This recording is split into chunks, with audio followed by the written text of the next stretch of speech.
Hello students, मैं अमृता सिंह आज आपको कक्षा 11 के अध्याय 3 को पढ़ाऊंगी जिसका नाम है डाटा निरूपण।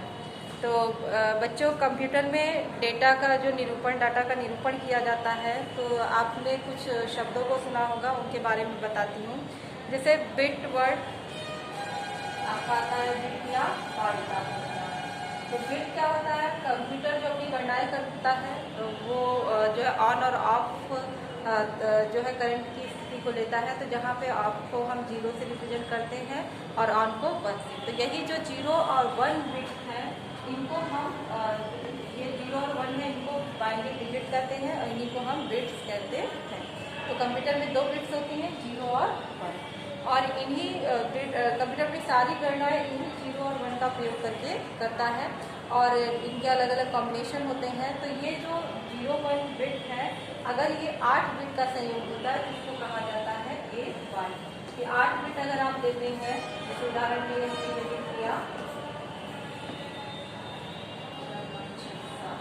8 बिट किया, 1 2 3 4 5 6 7 8 बिट है। तो ये 8 बिट्स का संयोग क्या कहलाएगा? आपका एक बाइट।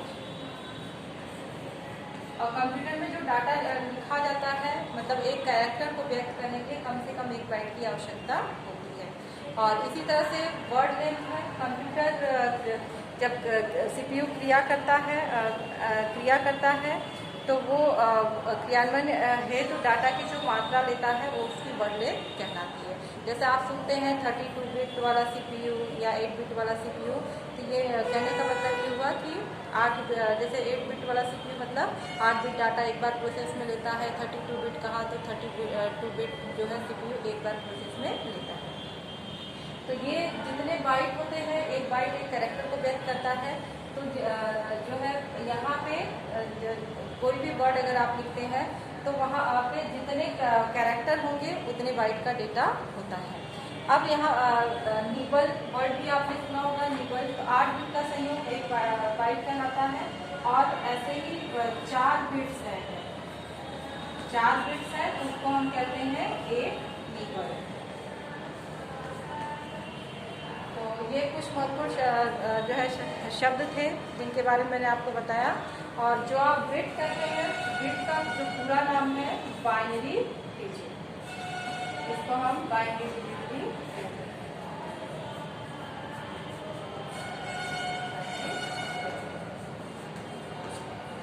अब आपको मैं कैरेक्टर प्रदर्शन के बारे में बताती हूँ। यहाँ पे कुछ विभिन्न प्रकार के कोड का प्रयोग किया जाता है, क्योंकि कंप्यूटर में कोई भी अक्षर व्यक्त करना हो उसके लिए कंप्यूटर जो है बाइनरी बिट का प्रयोग करता है।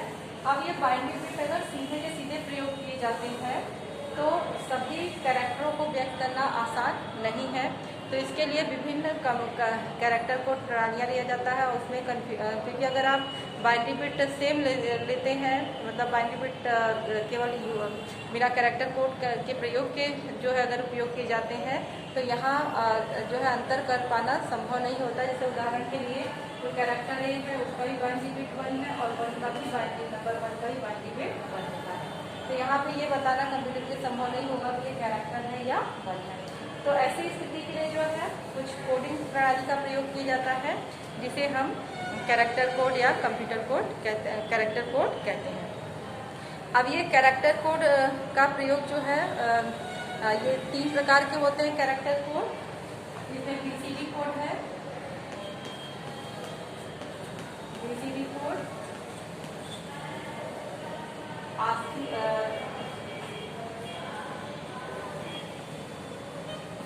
एबीसीडी कोड जिसको हम कहते हैं, और तीसरा है आस्की कोड। जो सबसे पहला सबसे पुराना कोड है उसको हम बीसीडी कोड कहते हैं और ये जो है सबसे प्राचीन कोड पद्धति है। और इसमें जो है प्रत्येक अक्षर को इसमें केवल हम 16 संख्याओं को व्यक्त कर सकते हैं, क्योंकि ये 4 बिट कोड थी। डेटा को रिप्रेजेंट करने के लिए 4 बिट का प्रयोग किया जाता था। जैसे उदाहरण के लिए अगर हमें 1 को व्यक्त करना है, इसको हम जो है 4 बिट में इस तरह से व्यक्त करते हैं। अगर 2 को व्यक्त करना है तो 2 का बाइनरी बिट जो होता है 1 0, 4 बिट के रूप में इसको हम इस तरह से लिखते हैं। ये 4 बिट कोड था, क्योंकि ये 4 बिट कोड है, मतलब 2 की पावर 4। ये अगर आप गुणा करते हैं 2 गुणे 2 गुणे 2, तो 2 दूनी 4 दूनी 8 दूनी 16। केवल हम 16 संख्याओं को व्यक्त कर सकते हैं, और केवल 16 संख्याओं को व्यक्त करने से कंप्यूटर अपने कार्य को नहीं कर पाता है, क्योंकि हम बहुत सारे उसमें सिंबल का प्रयोग नहीं कर पाते, बहुत सारे कैरेक्टर का प्रयोग नहीं कर पाते हैं, तो कार्य करना संभव नहीं था। तो ये केवल संख्याओं के लिए जो है प्रयोग होता था। जैसे 42 आपने लिखा, 42 नंबर लिखा, जिसका बाइनरी बिट क्या हो जाएगा? 2 के लिए बाइनरी बिट क्या होगा? 0 0 0 1 0। और 4 के लिए बाइनरी बिट होता है 1 1 0 होता है। अगर आप इसको 4 बिट में लिखेंगे 0, तो अगर 42 का अगर आप बाइनरी बिट लिखते हैं, बीसीडी कोड लिखते हैं, तो ये हो जाएगा 0 1 0 0। ये भी आप टू का लिखेंगे 0 0 1। तो ये आपके 1 2 3 4 5 6 7 टोटल 8 बिट हो गए। ये जो है 4 बिट बाइनरी कोड था, बीसीडी कोड। इसके बाद जो है इसका एक्सटेंडेड फॉर्म आया एबीसीडी कोड, जिसका बीसीडी कोड जो है इसका पूरा नाम है binary coded decimal. Binary coded decimal code.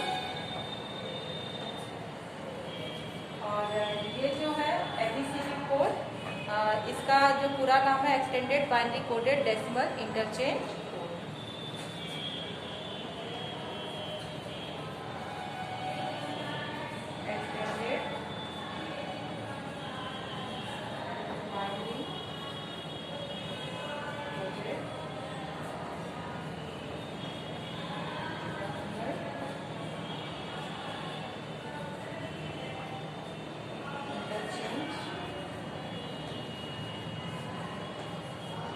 ये जो है बीसीडी कोड का ही एक्सटेंडेड फॉर्म था, और ये जो है 8 बिट कोड था। जो है पहले तो ये 6 बिट बीसीडी कोड जो है 4 बिट के बजाय 6 बिट बना, और फिर उसी को एक्सटेंड करके 8 बिट कोड बनाया गया। तो एबीसीडी कोड जो है ये 8 बिट कोड है, मतलब इसमें हम 2 की पावर 8 मतलब 256 कैरेक्टर को हम व्यक्त कर सकते हैं। अगर 2 का आप 8 बार गुणा करते हैं तो 256 है, तो यहाँ पे हम 256 संख्याओं को व्यक्त कर सकते हैं, जिसमें आपके कैरेक्टर ए से लेकर जेड तक, अल्फाबेट 0 से 9 तक के नंबर, डिफरेंट प्रकार के सिंबल, जैसे एस्ट्रिक हो गया, माइनस हो गया, ये कई प्रकार की सिंबल का हम प्रयोग कर सकते हैं। तो ये जो है 8 बिट कोड है। और इसी तरह से जो है अगला आता है आस्की कोड। आस्की कोड, जिसका पूरा नाम American standard code for information interchange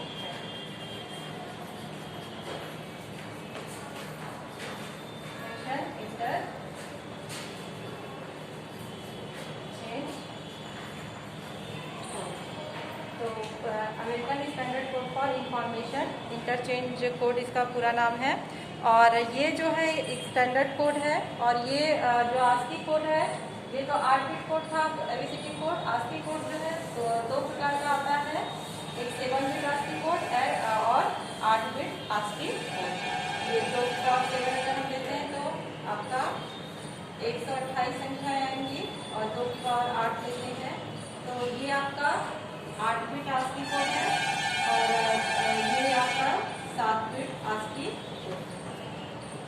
तो इसमें हम 256 संख्याओं को व्यक्त कर सकते हैं। और ज़्यादातर जो कंप्यूटर है ये American standard code for information इसी कोड का प्रयोग जो है ज़्यादातर कंप्यूटर करते हैं।